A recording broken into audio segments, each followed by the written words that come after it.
공천이 마무리 단계에 접어들고 있습니다. 저와 미래통합당은 공천 성공이 총선 승리와 직결된다는 것을 잘 알고 있습니다. 따라서 이기는 공천을 위해서 우리 모두가 최선을 다해 왔습니다. 저부터 모든 것을 내려놓고 공관위에 권한을 부여하는 투명한 공천을 진행했습니다.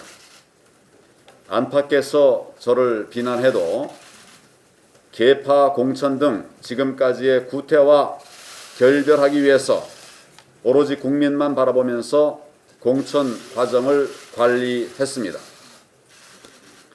잘못된 부분은 당원 당규에 의거한 원칙과 민주적 절차에 따라서 수정, 보완했습니다. 그 결과 민주당의 586 이념 공천, 친문 공천과 차별화된 그런 공천을 이루었다고 생각합니다. 마무리까지 최선을 다해서 국민 중심의 공천을 완성하기 위해 노력하겠습니다. 공천 불법과 무소속 출마는 분열과 패배의 씨앗이 됩니다. 정권 심판을 향한 국민의 간절한 염원을 저버리지 말고 받들 것을 국민을 대신해서 요청합니다. 현재 정당을 불문하고 비례정당과 관련된 파열음이 정가 전체를 뒤흔들고 있어서 국민들께서 몹시 불편해 하십니다. 미래한국당은 괴물선거법에 맞서서 의회 민주주의를 수호하고 혁신과 통합의 가치를 담는 희망의 그릇이었습니다. 그러나 국민의 열망과 기대와는 거리가 먼 결과를 보이면서 국민께 큰 실망과 염려를 안겨드리게 되었습니다. 안타깝고 국민들께 송구한 마음입니다. 이번 선거의 의미와 중요성을 생각할 때 대충 넘어갈 수 없습니다. 단호한 결단이 필요합니다. 구태 정치, 나쁜 정치와 단절할 것입니다.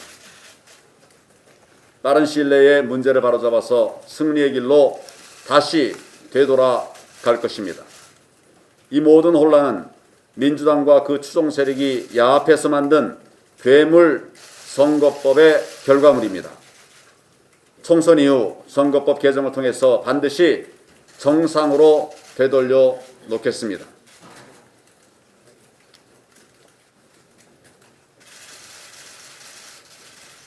우한 코로나가 미국과 유럽 국가들로 확산되면서 세계 경제가 대위기에 처했습니다. 이미 극심한 침체에 빠져 있는 우리로서는 엎친 데 덮친 격입니다. 현재 코로나8 경제 위기에 대한 대책으로 재난 기본소득이 많이 논의되고 있습니다. 기재부는 재원과 형평성의 문제를 들어서 난색을 표명하고 있지만은 과연 선거를 앞두고 정권의 포퓰리즘에 저항할 수 있을지 의문입니다. 저희 미래통합당도 현재의 재난 상황에서 큰 어려움을 겪고 있는 저소득 가구와 또 영세 사업자들에게 생활 안정을 위해서 일정한 현금이 지급되어야 한다고 생각합니다. 그것도 신속하고 충분하게 전달되어야 합니다. 이런 식의 헌금 지급이라면 우리는 반대하지 않습니다. 다만 현금 살포는 현재 우한 코로나로 소비가 사실상 강제로 억제되어 있는 상황에서 소비 진작 효과가 많지 않다는 의견들이 많습니다. 현금은 가장 어려운 계층에게 우선적으로 지급하되 정부의 모든 정책의 역량은 한국 경제의 생산 기반을 유지해 나가는 데 투입되어야 합니다. 국민의 일자리와 소득의 터전인 회사와 점포 그리고 일터를 지키는 것이 정책의 최우선이 되어야 합니다. 기업과 일터가 휴폐업 그리고 도산하면 소득과 고용의 원천이 항구적으로 사라지는 것입니다. 이들에 대한 획기적인 부담 경감 대책 반드시 마련해야 합니다. 여기에 최우선 순위를 두어야 합니다. 또한 정부는 돈으로 모든 것을 해결할 수 있다고 하는 생각을 버리고 이번 위기를 기회로 삼아서 경제 정책을 대전환해야 합니다.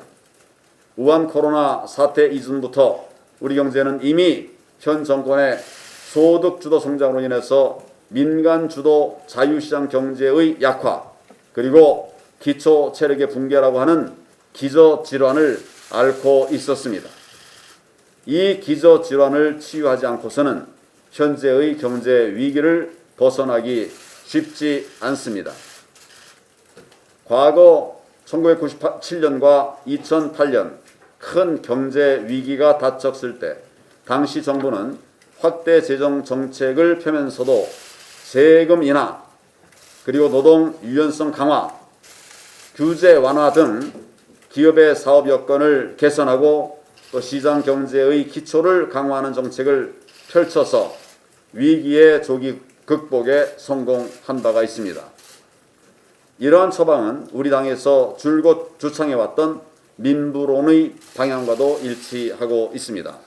문재인 정권은 무차별적 현금 살포의 유혹에 빠지지 말고 과거의 경제위기 극복 경험에서 교훈을 얻기를 바랍니다. 경제정책 대전환해야 합니다.